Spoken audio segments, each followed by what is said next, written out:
Dexter Morton. Thank you, the other guy. As well as Crash Bandicoot, one of the key mascots of the PlayStation was Spyro the Dragon. Created by Charles Zimbilias, I don't know how you pronounce his last name, sorry. He was also the designs for the many of Crash Bandicoot characters, like Cortex and Coco. The Spyro games were developed by Insomniac Games, who at the time had only created one game, Disruptor, a first-person shooter that failed in sales, resulting in Spyro being the company's last resort before they went bankrupt. But we're getting ahead of ourselves. Let's start from the beginning. Spyro the Dragon. The first Spyro launched in 1998 for the PlayStation and involved a little purple dragon embarking on a quest to free his fellow dragons from the evil curse of Nasty Norm. The game received positive reviews upon release. However, its soundtrack, composed by Stuart Copeland, was critically acclaimed and considered one of the best from that era. Spyro 2. Gateway to Glamour or Ripto's Rage, whichever title it is. Spyro returned to the PlayStation a year later with Spyro 2 in 1999. The sequel introduced a bunch of new abilities for Spyro, such as swimming underwater, climbing ladders, head bashing, and the use of power-ups. It received strong reviews and was declared as one of the best platformers for the PS1. Still to this day. But everyone says Ape Escape's better. Spyro Year of the Dragon. Spyro returned once more for the Year of the Dragon in 2000. The game introduced a ton of new playable characters, ranging from a kangaroo, a bird, a yeti, and even a trigger-happy monkey.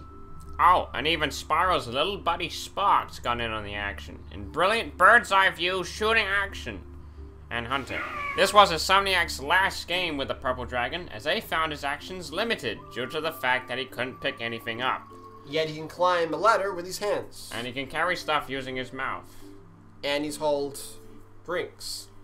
He's been on chairs on a beach with a drink. Spyro Season of Ice. With Insomniac Games flying off to produce the Ratchet & Clank series, the Spyro series fell into the hands of Digital Eclipse, who produced Spyro Season of Ice for the Game Boy Advance in 2001. It was the first Spyro game not released on a Sony platform. Spyro Season of Flame 2002.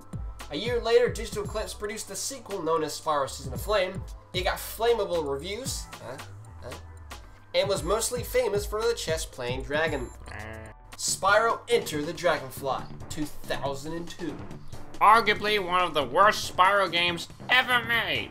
Enter the Dragonfly was released to negative reviews, with both critics and fans complaining about its glitches, long loading times, lackluster gameplay, unresponsive controls, and an inconsistent frame rate. Although it wasn't always like this. Apparently, the original developers were intending the game to have 120 dragonflies to collect, 25 levels, a frame rate of 60 frames per second, and fast loading times. But because Universal were just too damn greedy, they rushed it out. Thanks a lot, Universal Interactive. You sum up all that is wrong with the world. Spyro Adventure 2003. However, a year later, Spyro charged back on the GBA with Spyro Adventure in 2003. And surprisingly, it actually received positive reviews, and considered one of Spyro's strongest GBA appearances. Spyro Fusion 2004. Uh-oh! After the surprisingly good Spyro Adventure, we now get this half-baked mess of a game. Seriously, why do developers waste such epic crossovers on a bunch of dull minigames? It makes me so mad! Spyro, A Hero's Tale 2004. What?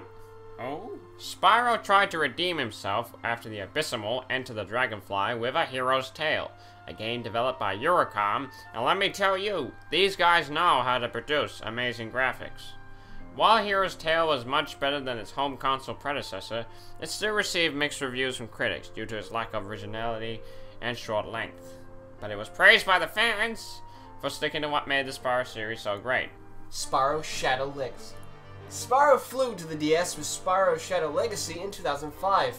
It was an action RPG that sucked! The Legend of Spyro: A New Beginning. With the series getting out of hand and the quality levels dipping and rising in outlandish directions, Universal, now known as Sierra, decided to reboot the entire series.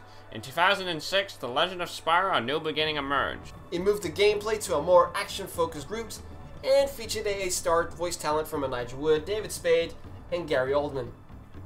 However, just because they are a star doesn't mean they're any good. Elijah Wood made the furniture in my room jealous. David Spade was as funny as putting on my socks, and Gary Oldman was... Actually, Gary Oldman was pretty good. I just find it funny how he can voice in this, but can't voice himself in the Harry Potter and Batman Begins games. The Legend of Spyro: The Eternal Night, 2007.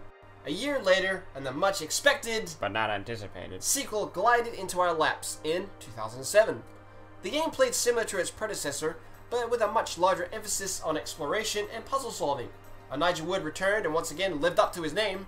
Sparks was voiced by Billy West this time, and for some reason, he actually put energy into his role. Unlike a certain Mr. Spade. Both For New Beginning and Eternal Night received mixed but positive reviews. Mostly. The Legend of Spyro 3D, announced in 2007, but cancelled. What? In 2007, a Spyro film was announced to be in development based on the Legend of Spyro video game series. The film was to be produced by John Davis, a man who has produced a lot of crap films, and to be released in theaters for Christmas 2009. However, this never came to be, and in 2010 it was announced that the film was cancelled, as Activision wanted to take the series in another direction. And we all know where that leads.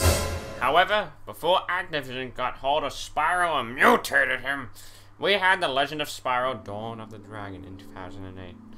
This was the last installment in the Legend of Spyro series, and played a lot like God of War. Just more colorful, less violent, and had 2-player co-op. The game was loaded with famous talent, however all of them were terrible, even Gary Oldman. The game received mixed reviews, but it was nominated for Best Voice Acting for a Wii game by IGN. Skylanders, Spyro's... do we actually have to add this? Is this really Spyro? With the Legend of Spyro series drawn to a close, Activision announced Skylanders Spyro's Adventure in 2011 for release in the same year. Although, let's get one thing straight. This is not a Spyro game. It's a Skylanders game. They just put Spyro's name on it to make it sell. Anyway, Skylanders' big interesting feature is the ability to put your statues, into the game and play as that character. It's a cheap gimmick, and one that just screams money grabbing, just like the Call of Duty franchise and the now cancelled Guitar Hero and Tony Hawk's franchises. What do they all have in common? They're all from Activision. So looking back, just like Crash Bandicoot, Spyro was a gaming mascot who started off fun, fresh, exciting, but eventually deteriorated into a character that was used for one thing and one thing only: get your hard-earned cash. So long, Spyro. We hardly knew thee. You know, for the next history video, let's actually do a franchise that has a happy ending, you know what I mean? Like which one? Zelda!